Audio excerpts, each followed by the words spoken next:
Too often, people will wait until they're at an emotional or physical low before trying to get consistent in a gym. Go through a bad breakup or loss? Let me focus on getting that six-pack. Got a new health diagnosis? Let me dust off that Peloton or treadmill. In today's video, I'm going to break down why so many people turn to fitness as a coping mechanism, plus give you tips on how to shift from avoidance to intentional healing so you can stop avoiding your emotions and finally learn how to heal mentally, physically, and emotionally so that your body matches how good you feel on the inside. Hi, I'm Amber Stewart, self-proclaimed stress alchemist, body goals builder, and the owner of the Stew Project, where I help busy professionals maximize their living potential by simply taking an emphasis on wellness. So before I dive any deeper into this Reclaim Your Rhythm series, I'm sure you might be wondering why a personal trainer or exercise physiologist is talking about emotions. And that's a fair question, because most people aren't aware by how much our emotional baggage affects our physical health and appearance. But I had a chance to experience it firsthand. I spent years climbing the corporate ladder while battling burnout in silence, which led me into a deep depression, even though on the outside, I looked like I had it all together. I had the big fancy job as an operations manager, working for the federal government in San Francisco, training essential workers, FBI agents, federal court judges, and other important business professionals, and all doing it while managing the office fitness facilities. But outside of work, when I was at home by myself, the mask fell off, the smile faded, and I felt numb inside. But what helped me recover wasn't just pushing harder in the gym. It was learning how to meet my unmet needs while still navigating a demanding lifestyle. Now, I coach others how to do the same so they can be the hero in their own lives by transforming their health and reclaiming their peace from the inside out. If you've ever used a workout to sweat out those emotions, but still found yourself stuck in the same emotional loops afterwards, then this video may resonate with you, because in today's episode, we're going to talk about something most people won't, which is how fitness can sometimes become a distraction from healing rather than a tool for it. Now, don't get me wrong, working out can absolutely help you regulate your emotions, reduce stress, and move energy from stagnant to flow. But sometimes the gym becomes your emotional crutch. You may push harder to avoid slowing down. You may lift heavier to avoid feeling those difficult emotions. You may jump into high-intensity routines because it drowns out those racing thoughts. I've seen countless gym members who show up religiously and insist that they've already done the inner work to heal from a breakup, a personal loss, or a major disappointment. But for some reason, they still can't reach their fitness goals or overcome those setbacks that held them back in the past. Now, most people wouldn't think healing these emotional wounds or addressing these limiting beliefs have no effect on their fitness goals. But this could be further from the truth, because unresolved emotional weight that hasn't truly been processed stays stored in your body and nervous system, making it harder to lose weight, manage chronic conditions, or resolve chronic pain.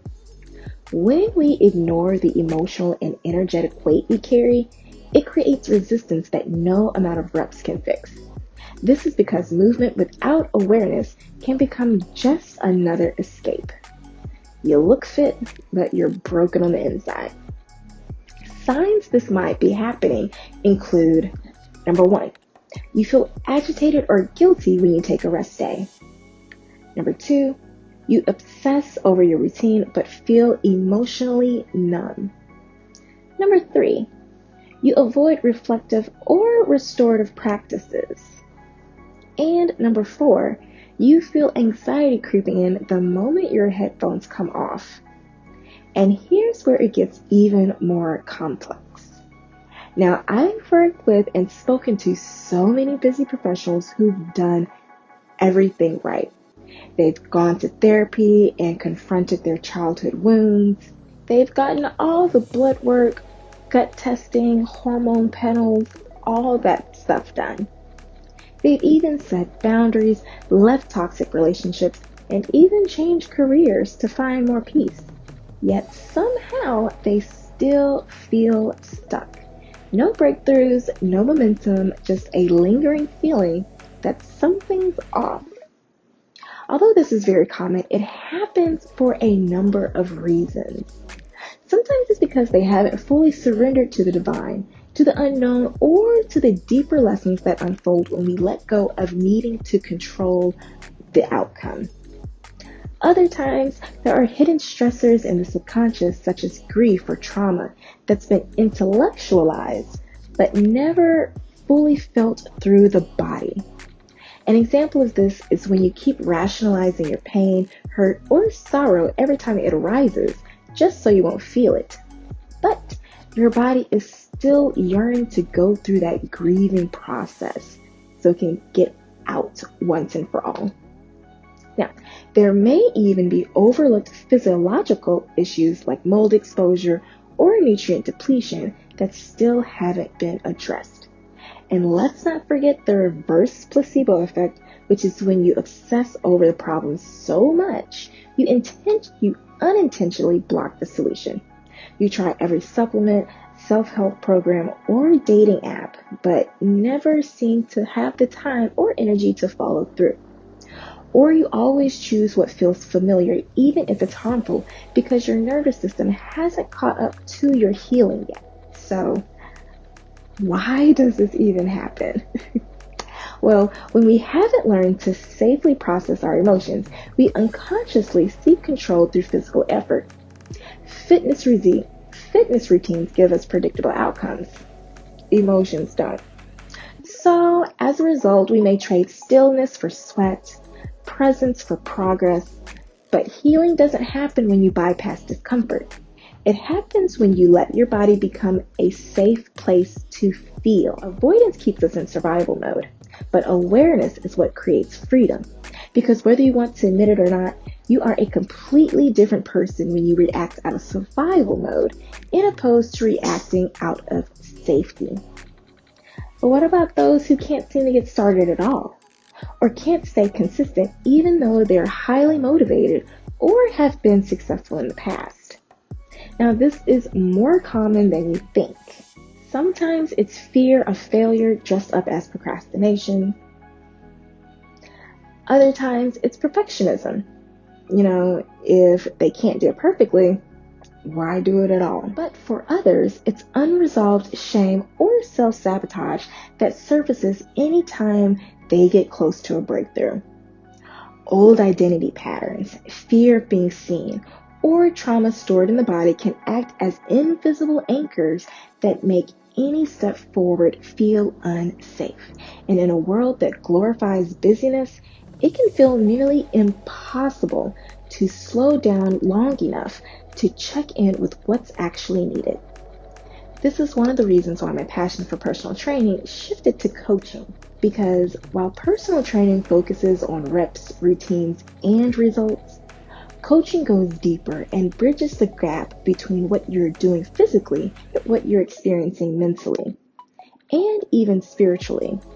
Coaching allows for a more integrated approach that helps busy professionals connect the dots between physical effort and deeper emotional healing, uncovering blind spots, shift limiting beliefs, and create breakthroughs that a workout plan alone simply can't deliver. So if you found yourself delaying, avoiding, or stopping right before the finish line, know that you're not lazy or broken. You may just need a new approach that honors both your inner and outer world. So, what do we do instead? Well, first, we need to bring presence to our movement. When we create space for silence, we use fitness as a container for emotion, not a shield against it. Need help making that shift? Before your workout, ask yourself, what emotion am I carrying into this session? Next, Choose a movement style that meets you where you are, not where you think you should be. So that means don't go to a spin class thinking you're going to kill it when you've never taken a spin class before in your life. Heck, if you need to, start with a sit and be fit class or something if that is where your endurance level is needed. Finally, you must end your intentional movement with breathwork, stretching, or a 3-minute body scan to recenter yourself so you can go back into the world refreshed, renewed, and restored.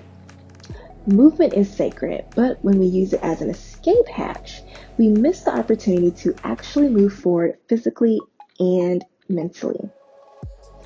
If this message resonates, then stay tuned for the next episode where we explore how your body stores emotions during workouts and how to listen when it speaks.